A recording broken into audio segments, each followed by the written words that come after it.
Kanaan had eyes in the ball. Oh, Castroneves in the wall. I wonder what happened here. Oh, he's going to hit the inside wall real hard as well. He's got no steering. Car's on fire.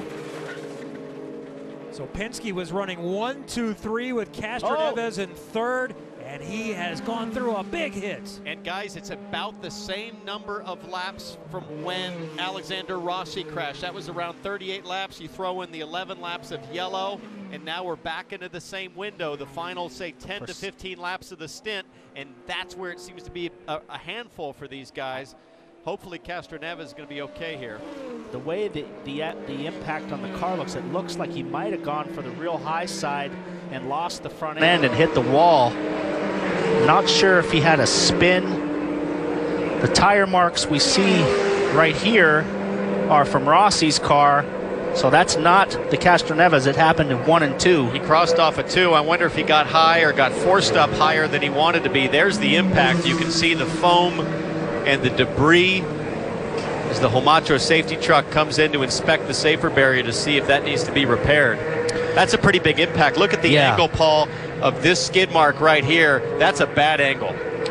Well, they've widened the track from the years past. It's about 20 feet wider than it used to be, and that has created a bit more of a bad angle if you lose it. But we'll get a replay here with a lotion. We'll see what happens. And I don't know if there was contact here.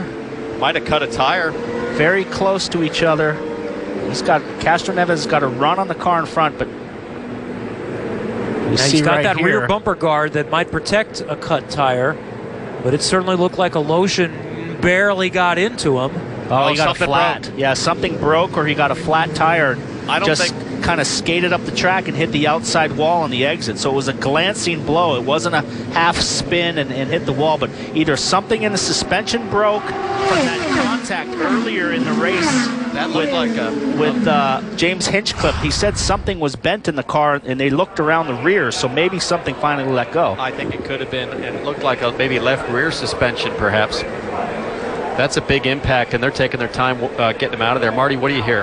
Well, you guys remember he had just reported a few laps earlier, and we just said on the air that he had a vibration that he felt like was coming from the right front. His teammate Joseph Newgarden did indeed have a blistered right front that came off of his car, so that's what they're thinking is that tire finally might have let go on Hélio Castroneves' car. And Marty, I was able to take a look at that tire that came off the number 2 of Joseph Newgarden, and yes, indeed, it was heavily blistered on the right front. So that was the reason for his vibration. And as we can see, Castroneves climbing from the car, you could speculate that could have possibly been the issue, as you say, for Castroneves as well. What a great sign that is to see. He sat for a little while. They wanted to check and make sure all is good. Nobody better than the Homatro safety team.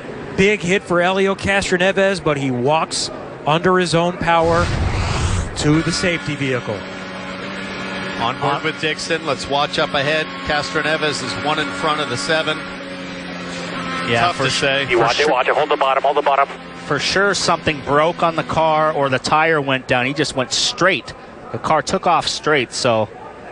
And what do you think Scott Dixon is thinking after what happened in Indianapolis? Someone hitting the outside, sliding back down. Get me out of this. You know, if he might have blistered that front tire, it could have went flat immediately, and then the car took off across the track. But the sparks on the left rear, if you flatted the right front, I wouldn't expect to see the sparks on the back. It almost looked like the left rear collapsed, perhaps.